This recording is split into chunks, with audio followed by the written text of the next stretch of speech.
Live from the Business RadioX studio inside Renaissance Bank, the bank that specializes in understanding you. It's time for North Fulton Business Radio. And hello again, everyone. Welcome to another edition of North Fulton Business Radio. I'm John Ray, and we are not quite back in our studio inside Renaissance Bank, but it's coming, folks. It really is. We're going to be back on April the 12th. Here we do this show here. Right now we're taping this show at the end of March. So in a couple of weeks, we'll be back in our studio, and we're looking forward to that day. In the meantime, Renaissance Bank has gone on uninterrupted, helping small businesses through a pandemic environment, and they've done great work in the first round of PPP. They've been very supportive all along the way, and I know that personally from my own experience and the clients that I work with. So if you're tired of the big bank experience, and you know what I mean by that, 1-800 numbers, they don't want to talk to like real people or any. Have you talked to real people? Things like that. If you want more personal service for your business, but you want a bank that's big enough to handle pretty much anything you can throw at them, check out Renaissance Bank. Go to renaissancebank.com, find their local office, and get in touch. And you'll be able to sit across the desk from a real live banker and talk about your business and see if they can help. Renaissance Bank, understanding you, member FDIC. And now I want to welcome Bruce Siegal. Bruce is senior counsel at the law firm of Taylor English here in Atlanta. Bruce, welcome. Thanks for having me on the show. I appreciate it. Yeah, thanks, Bruce. So let's talk a little bit about you and what you're doing serving folks out there. Tell us about your practice. Great. Well, yes, I, as you said, am senior counsel at Taylor English. I am building and developing a practice in the entertainment and sports section of the firm. I focus on sports and entertainment brand protection and licensing. I help both sports organizations, entertainment entities, individuals protect their well-known names, images, logos, and the like from a protective position, and also to help license and enter into agreements with those who want to tie in through licensing or endorsement relationships with the sports and entertainment properties. You've got a long background, long history in this field. Why don't you get into that and talk about your background there? Well, sure. After attending law school in Tuscaloosa, Alabama, I had the opportunity to move to Atlanta to work for a college licensing startup, essentially, and was a founding member of the Collegiate licensing company. And the Collegiate licensing company actually began in Selma, but Bill Battle, former head coach at the University of Tennessee, played football for Coach Bear Bryant, moved the business, which he founded in 1981, from Selma, Alabama to Atlanta. I joined the company very shortly thereafter, packed up my stuff after law school and drove to Atlanta and stayed in my aunt and uncle's basement in Sandy Springs and went to work being a trademark attorney for a company that was premised on helping colleges and universities recognize that these names and logos and images and mascots were valuable intellectual property. At the time, not many schools were actually protecting their marks. I mean, people produced merchandise and sold it in the bookstore, that had Buzz and that had the University of Georgia Bulldog logos on them, they weren't entered into agreements where they paid royalties to the school and produced product under the supervision of the institution per se. And so the idea was schools shouldn't necessarily leave money on the table. And as television exposure, the popularity of college sports really, were causing a lot of people to get excited about that. And that translated into producing a lot of unlicensed merchandise that would be sold all around campus, flea markets, swap meets, pretty much anywhere. And so our job was to get our hands around all of that and convince schools that they should enter into, programs to protect their trademarks, perhaps contract with us to do it because, we have the infrastructure, and enable us to, by protecting these marks, license them and maybe, protect how their marks were going to be used on products and in promotions, and maybe generate some royalty revenues in the process. And so the company grew rapidly. It was based on the NFL's model of centralized management. We thought that if we could sign up a number of colleges and universities under one umbrella, and then as agent on behalf of those schools enter into license agreements, this would make it an efficient process. So, a manufacturer that wanted to get into college, instead of having to work with 100 different universities and sign 100 different contracts, could work through CLC, through the Collegiate Licensing Company, get the rights. The universities could control their rights through using CLC's administrative processes, as well as our enforcement and protection services, which is where I came in. I was out stopping people from selling the bootleg product.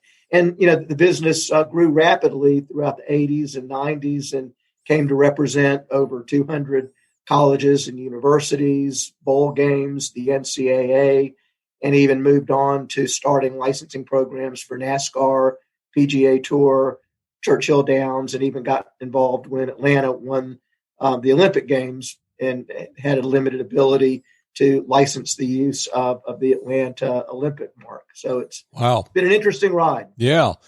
Now, and there, I'm betting the over on how many nasty letters your signature is on over the years, right? For people that have infringed on trademarks that you were tasked to protect, right? Yeah, I mean, I was the guy. I tried to not be a trademark bully per se. Sure. You don't want to. You want to make sure that you use proportion when you're trying to, convince someone that they need to enter into an agreement or stop using the marks. Particularly in the early days when everyone was an infringer, right? I mean, before college universities formalized and started their licensing programs. It was, the argument was not that you should know better, but that the rules have changed. Yep. And I'm here to explain that to you. Yeah. And so, but I think that it took a while, and it took, some sweat equity, getting into and kind of throwing yourself into it. But it worked. Yeah, for sure. I'm interested in how well it did work, really. I mean, you're talking about an industry that essentially did not exist. What does that look like today in terms of the revenues that go back to these institutions, the royalty revenues? What, can you give us an idea of that? Oh gosh, there are schools that, that again, when you look at, you've got the trademark licensing side, and then you've got endorsements and sponsorships. And, it has clearly become a very, very significant revenue stream for colleges and universities that basically started from zero and is now evolved into, many millions of dollars a year for the larger institutions, for the Georgias, for the Alabamas, for the Michigans of the world. And so it really has afforded universities the ability to regain and capture control of their intellectual property, because under trademark law, you've really got to have a protection and enforcement mechanism in place. And in doing so, it has enabled the business to grow dramatically. When I started, it was very much a family-dominated company. I was one of the first non-family members to come in to the business in the early 80s. In 2007, the company was acquired by sports conglomerate IMG, and 10 years later by Endeavor, William Morris Endeavor, WME. and is now part of probably the largest entertainment and sports entity in the world. And so it certainly has been a business that started out with a great idea, a great concept. Schools should protect their intellectual property, and has flourished into a real force in the world of sports marketing and licensing in general. Sure. So Bruce, let's talk about I guess you might say the subject at hand, if you will, which is name, image, and likeness. For those that maybe have been hiding somewhere and haven't kept up with this, talk about what name, image, and likeness is all about, and why that has come to the forefront as the issue it is right now. Sure. Well, as I noted, during the emergence of colleges and universities and protecting their trademarks and licensing their trademarks, it was really all about collegiate institutions building brands, and we were working and focused on the names and logos and the like. From time to time, people would say, well, why can't I also use a picture or a name or a reference to a student athlete? And throughout NCAA's history, the answer has been no commercialization of names, images, and likenesses of student athletes. That is completely against our underlying principle of amateurism. And under amateurism, these are students, that they're student athletes.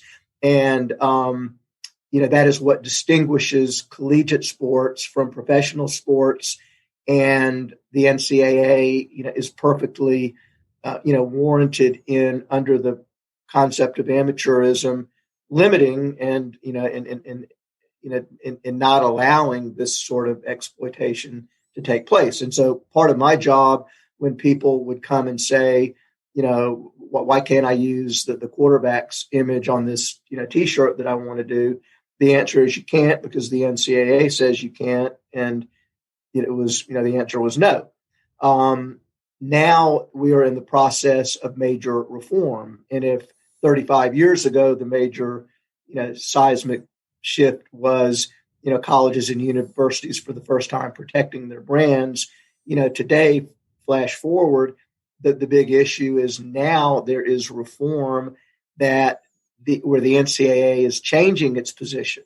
They're in the process of changing their position and allowing the commercialization of student athlete name, image, and likeness, which means that, come in the next several months, a student athlete will be able to enter into a license agreement to appear on trading cards or T-shirts, can enter into endorsement agreements to endorse a business.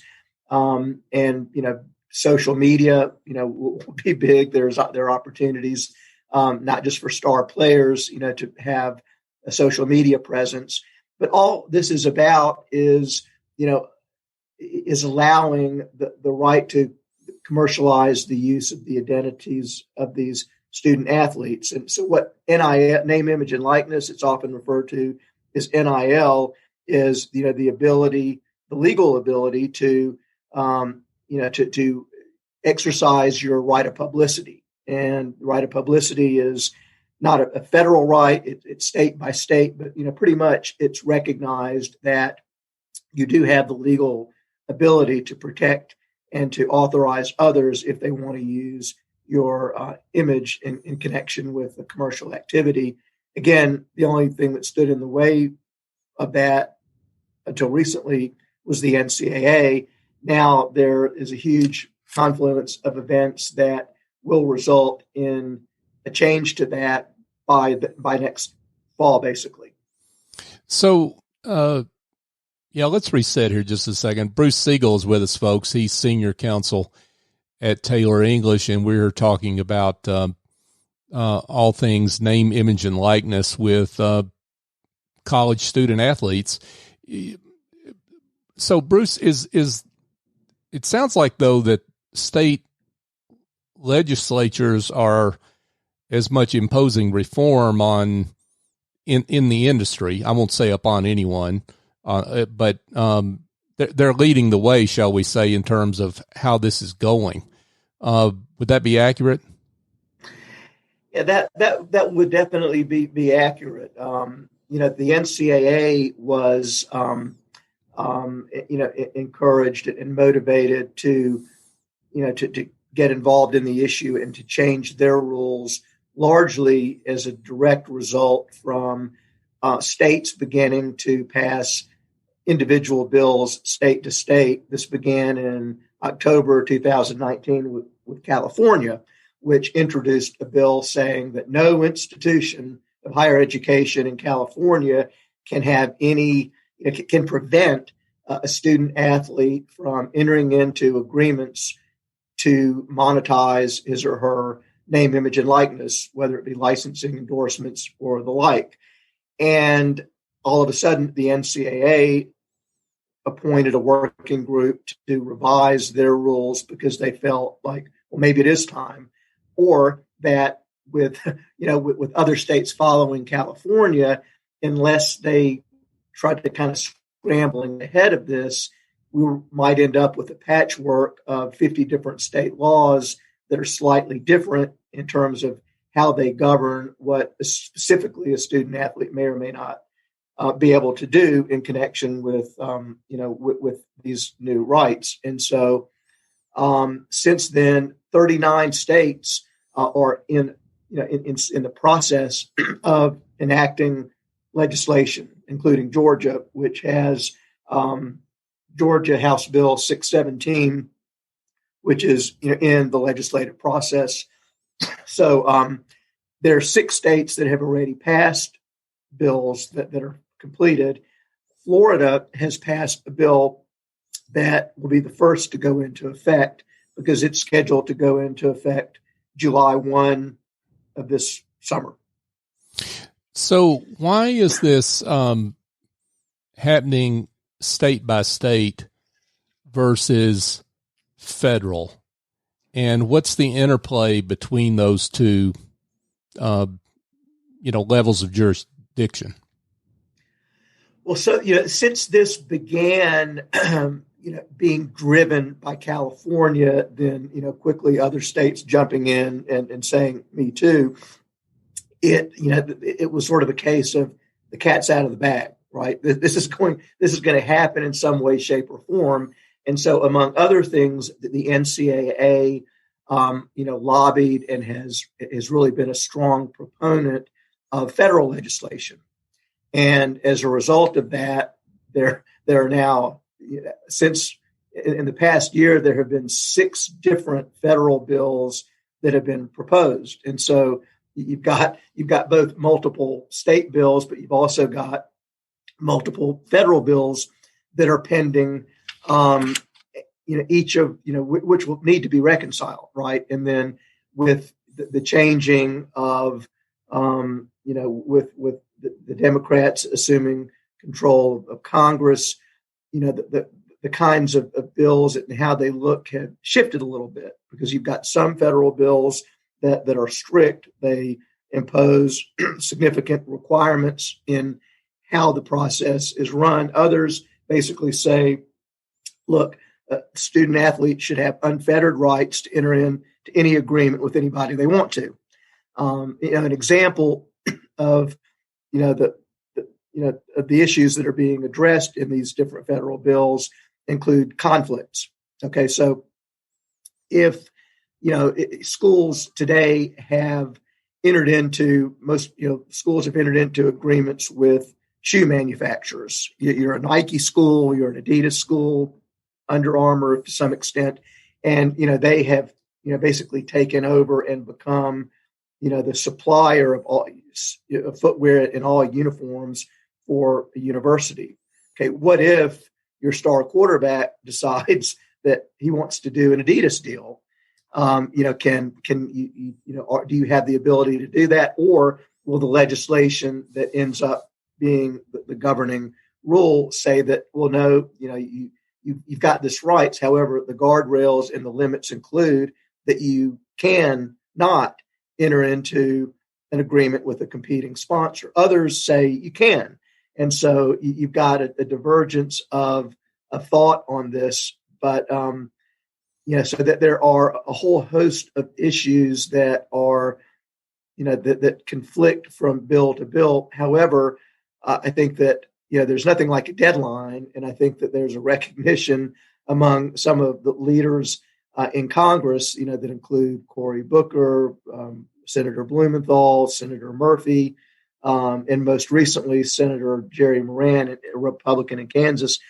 All of these individuals have federal legislation pending, and there's a recognition that it is really important, to have a federal law in place before the state laws begin taking effect, which will be, again, as early as July. So there's a lot to be done, and it's not clear if, in the state of things right now, if a federal bill will be, if these bills will be reconciled and something will go into place. However, I think that there's a will among some of these legislators for this to happen, to eliminate the potential chaos of all of a sudden having state bills, pop up throughout the country.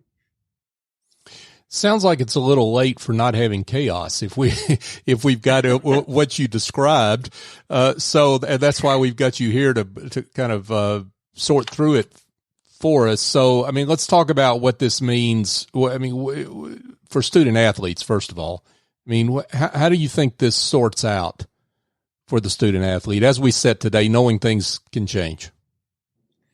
Well, I think that it certainly is, is of significance to student athletes, whatever sport they may play, whatever gender that they may be. I mean, again, there will be, star elite athletes that can command, hundreds of thousands of dollars in endorsements and enter into agreements and have big time agents representing them.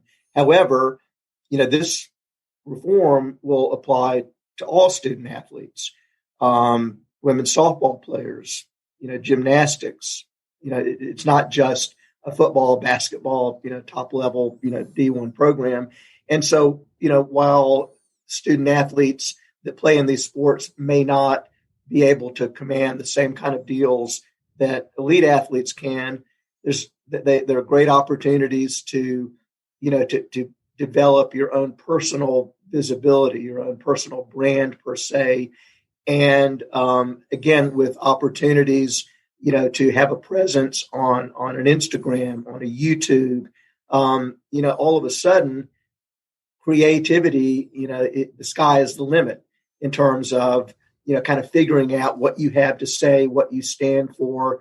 And, and all of a sudden you're unfettered in your ability to really be out there and have a voice in a way that gets your message out, but also will allow, anyone to generate revenues if they can, find a good way to do that. And so, I know that when I was in college, every little bit helped. And so I think that, it's terrific to have this be an opportunity for student athletes to think about something else. I mean, it's if nothing better, it's a learning process, and it certainly will be an educational process for many to determine, what this means for each individual student athlete and what their place is in the mix. I can see how, Bruce, this would put student athletes at odds with their own universities in some way, depending on the governing law. So whether that's state or federal, I mean, how does it play out in terms of that interplay between the student athlete and the university? And then what does it mean generally for athletic departments? Well, I think right now, there's a great need among, throughout athletic departments to kind of understand how these different key issues are going to be resolved. What are the rules going to be going forward? How do we, look at and determine whether there are conflicts or not? I mean, from an idealistic perspective, hopefully, this will be viewed, not as an adversarial situation, but more of, hey, this, a rising tide lifts all ships, right? And so now, if you have the opportunity to co-brand and to work together with student athletes in a way that increases the value of a license, that increases the value of a sponsorship, I would hope that athletic departments and people within the university would embrace that as something good for their student athletes. Certainly, there would be a divergence of opinion because some may look at it as a threat. Is this going to take away from the available pool of sponsorship dollars, for the institution? And if someone can go and do a sponsorship with our key athletes, maybe that's going to negatively impact our bottom line. And I think that this all remains to be seen, but it's coming. And so I think that the best thing that athletic departments can do is stay on top of it. And again, given all the uncertainty in the world right now as to how these different issues are going to be resolved, I think a lot of people may say, well, let's just wait and see what happens. But all of a sudden that day is going to come. Mm-hmm. And so I think that it's important to understand, even though we may not know every answer to every question, that there's an understanding of what the issues are and what our responsibility is going to be going forward to make sure, hopefully, that we are doing all that we can do to encourage our student athletes to flourish, but by the same time understand how that interacts with our current sponsors and their rights, so that we're not creating any harm in the process. And it's going to be a fine juggling act that lawyers are going to need to be involved in to help sort it all out, for sure. And Bruce is raising his hand, folks, and that makes sense because, as we talked about before we came on the air, seriously, there's counsel needed here, because when there's a Wild West chaos environment until the rules get set, there's the opportunity for bad actors to come in, and particularly when you're talking about student athletes, 18, 19, 20-year-old individuals that don't know what all the ins and outs of this and implications of this activity could be. There's really the opportunity to be taken advantage of by a lot of different people, whether it's your own university, whether it's bad agents, what have you, right? I mean, there's a lot of different issues here. There are a lot of different issues, and I think that the way that this is going to pan out ultimately, at the end of the day, student athletes are going to have a lot of responsibility on their shoulders to put themselves in the right place, right? I mean, I don't think that the schools are going to necessarily, they may be, handing over the keys to the car, but they're not necessarily teaching the student athletes how to drive. And so, that there will be rules, that there will be the possibility for unscrupulous people, either trying to, bring in and sign someone to a contract to do an endorsement or a licensing deal that doesn't have good terms that are in the best interest of the student athlete, maybe that don't pay enough. On the other hand, you could have, just hypothetically, what if there's a booster who says, well, look, if you come to our school, I want to pay you $500,000 to come to our car dealership and sign autographs one afternoon. And so, what does that mean? And so, I think that there are all kinds of, I think that, and some of it may be overblown. I mean, I think that it's easy to conjure up, what ifs and, and stories. But I think that at the end of the day, hopefully, clear heads will prevail, and that people will, use judgment and common sense, and that student athletes will have the access to the kinds of educational resources and professional branding resources that they will need to, to flourish in this new world. Yeah, and this is where someone like you comes in, a professional like you, and I mean, you can speak to the complexities of the issue from the university side, because you were obviously involved in that and still are. You've been involved in that for many, many years, and that played out in different ways over the years, right? So talk about some of the ongoing educational efforts that are going on here. Well, yeah, and again, being in my role at Taylor English, I now have the ability to create, opportunities to work with companies and people that are going to be involved in this space. And there are a couple of different areas.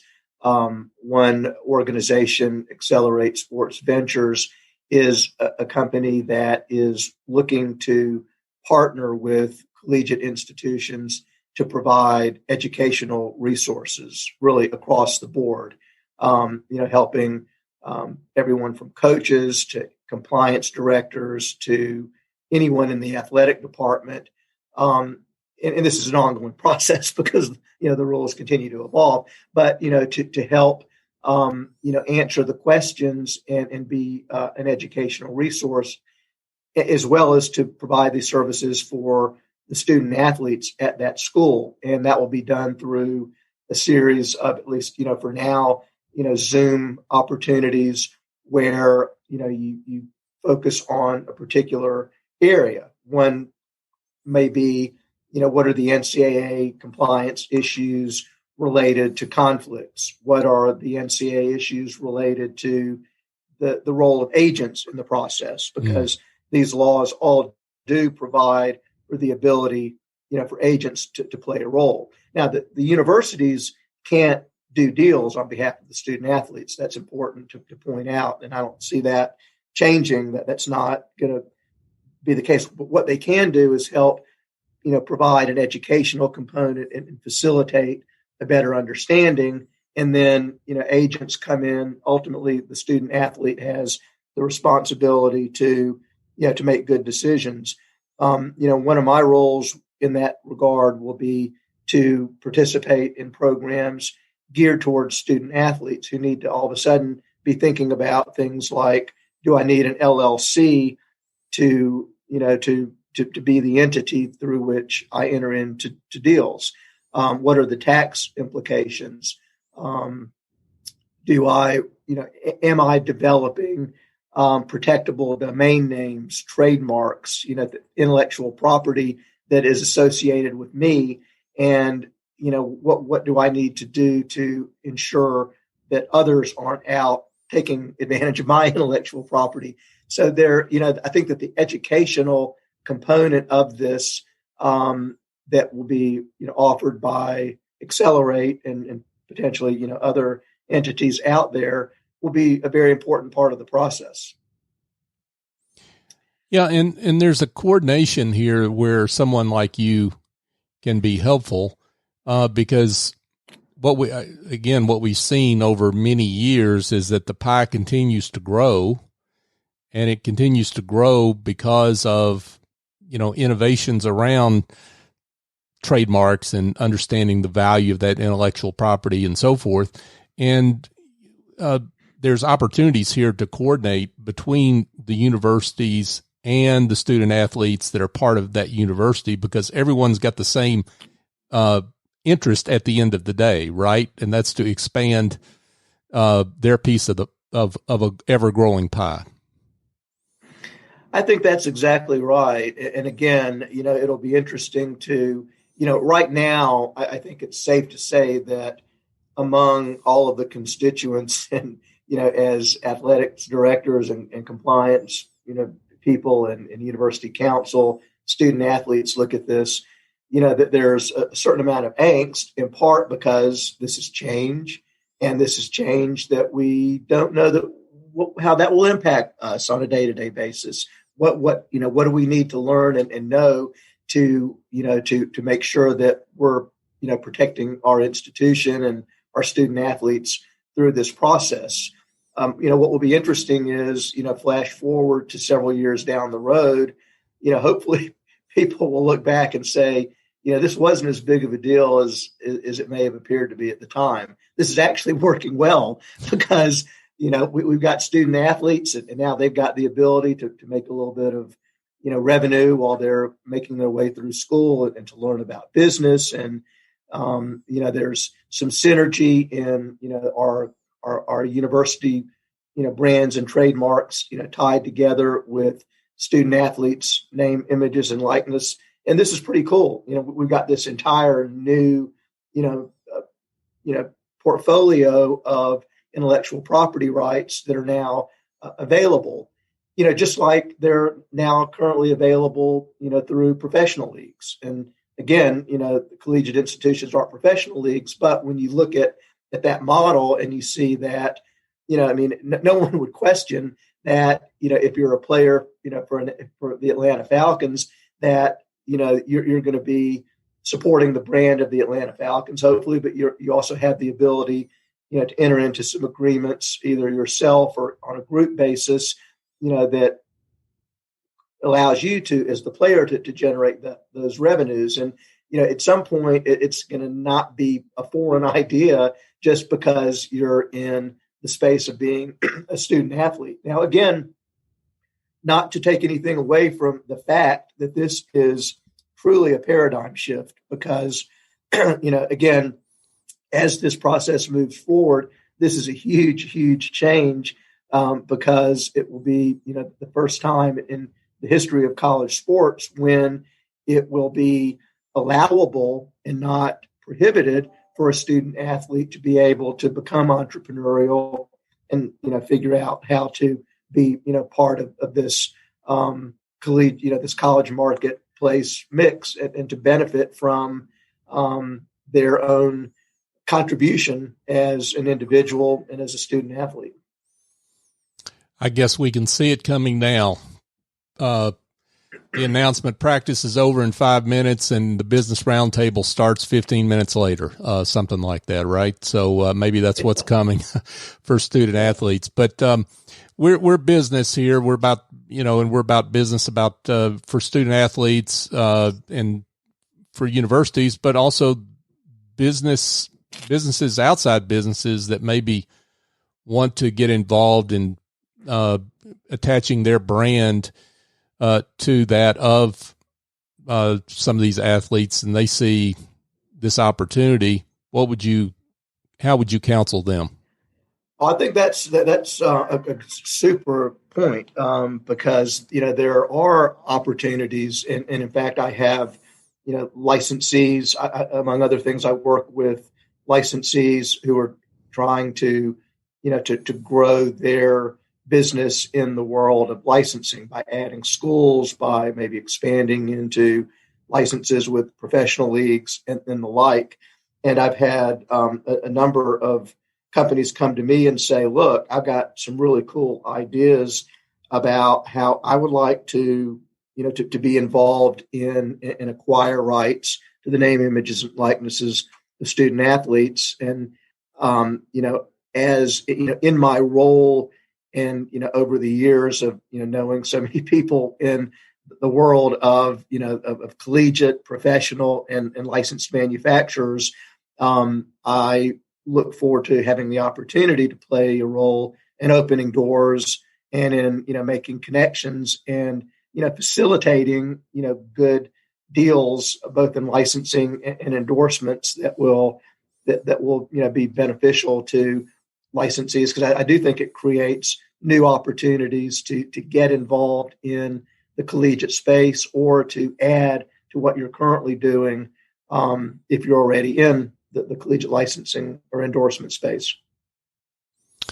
Well, it sounds like there are a number of different ways and places that you can be helpful across the board here, given your experience and knowledge in this area. So, Bruce, let's get to the most important question, which is for those that would like to be in touch and get to know you and get your help and assistance. What are your coordinates? How can they do that?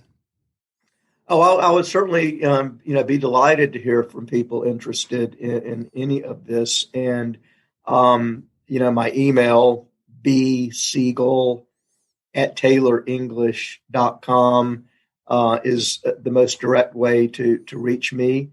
I'm very active on LinkedIn. And so, feel free to ping me on LinkedIn and connect with me on LinkedIn as well, which includes some additional kind of background about me. And so those are probably two of the best ways to reach me. Great stuff here, folks, from Bruce Siegal. He is senior counsel with Taylor English here in Atlanta. Bruce, it's been a pleasure. Thanks so much for being with us. Thanks again for having me on the show. I enjoyed it. Yeah. Appreciate it. Thank you so much.